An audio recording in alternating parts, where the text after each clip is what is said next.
I had read about this guest house in Varanasi where people check in to die. It's called Kashi Labh Mukti Bhavan. Rooted in the belief system of many Hindus is that if you take your last breath in Kashi, you attain what is popularly known as fruit of Kashi or Kashi Labh, which is moksha or salvation. Now the interesting fact is that you're only allowed 2 weeks to stay in and die. So you have to be really sure. If you're still hanging around after 2 weeks, you got to check out. So I was really curious and fascinated to understand what would those people have learned who have not only accepted death as a reality, but are rather anticipating it with the timer on.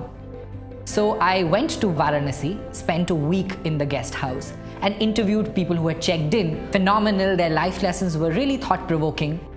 So in the same environment, I met Mr. Bhairav Nath Shukla, who has been the manager of Mukti Bhavan for last 44 years. He has seen more than 12,000 deaths. So I asked him, what have you learned after seeing both life and death at such close quarters?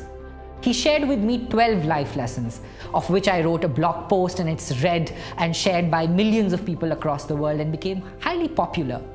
But there's one life lesson in that series which is Mr. Shukla's favorite and resonated deep with me, and the life lesson is resolve all conflicts before you go.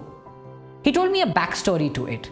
There was a Sanskrit scholar of the times by the name of Ram Sagar Mishra. Mishra was one of the eldest of the 6 brothers and was closest to the youngest.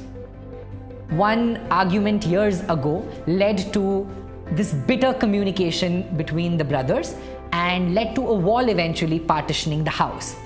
In his final years, Mishra checked into the guest house with his little pan case and told Shukla to reserve room number 3 for him because he was sure he's going to pass away on day 16th after his arrival. On day 14th, he said, I want my estranged brother of 40 years to come and see me. This bitterness heavies my heart. I want to resolve every conflict before I go. A letter was sent out. On 16th day, the brother arrived and Mishra held his hand and asked him to bring down the wall dividing the house. He asked for his brother's forgiveness. Both brothers wept, and mid-sentence, Mishra stopped speaking. His face became calm and he was gone in a moment. And I know that anecdote sounds straight out of a folk fiction novel, but Mr. Shukla told me that he has seen the same story replay over and over again with many different people who have come there.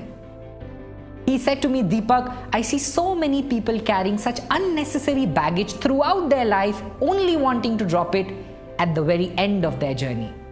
The trick, he said, however, lies in not having any conflict, but resolving every conflict as soon as you have it. You cannot and you should not go to bed having an argument, a disappointment, a resentment and doubt. You should try to resolve it. Because you see, the good news is you're alive.